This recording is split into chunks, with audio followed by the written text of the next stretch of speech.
Salam alaikum. Hola a todos y bienvenidos. El vídeo de hoy no será útil solo para aprender árabe, sino para cualquier idioma. Los siguientes consejos son resultados de mi experiencia personal con lenguas. Recomiendo tener un cuaderno para escribir y repasar todo lo que aprendan. Aunque aburrido, es muy importante repasar y repetir las palabras que han aprendido para no olvidarlas. Escribir la pronunciación de una palabra con letras españolas no es correcto, aunque admito que es muy importante para los principiantes y sin eso sea difícil leer la palabra.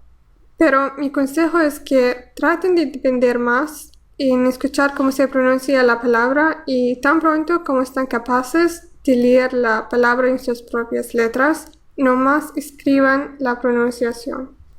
Y siempre pueden averiguarla con la ayuda de cualquier traductor electrónico, como Google Translate. En Internet y especialmente YouTube hay todo lo que necesiten para aprender cualquier idioma. Los sitios web de aprendizaje de idiomas también les ayudan. Unos buenos sitios son Busuu y Rosetta Stone. Hacer amistades con nativos y practicar la lengua con ellos les da la oportunidad de utilizar las palabras que saben y al mismo tiempo aprender palabras nuevas. Una aplicación muy útil para tal práctica es HelloTalk. Hacer oraciones simples con el vocabulario que tienen es una buena práctica. Pueden poner estas oraciones en el sitio Lang8 y los nativos van a corregirlos. No recomiendo concentrarse mucho en gramática, especialmente para los principiantes, porque la gramática es generalmente complicada. Sin embargo, pueden aprender la gramática básica, como la estructura de la frase y los géneros, las formas plurales, etc. Y cuando avancen más en el idioma, pueden aprender más gramática.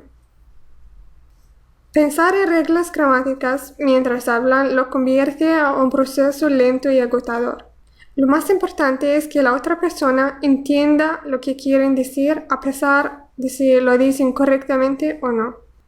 Con leer, escuchar y practicar la lengua, están absorbiendo la gramática sin darle cuenta. Entonces encontrarán que están hablando naturalmente con gramática correcta. No vacilen en usar los traductores electrónicos con palabras o frases que no entienden, pero traten de traducir solo las palabras extrañas y no frases enteras. Si los verbos tienen muchas conjugaciones, como con el caso de árabe o ruso, no se frustren por lo complicado y lo difícil que parece. Ni siquiera se molesten a memorizarlos, simplemente usen conjugadores electrónicos. Y con práctica serán familiares con los comunes de ellos, y aún pueden notar unos patrones para seguir en conjugar nuevos verbos. Espero que estos puntos eran útiles y, como probablemente ya han notado, practicar la lengua es muy esencial para mejorarla y dominar sus varias habilidades. Sigan practicando. Hasta el próximo vídeo. Salam.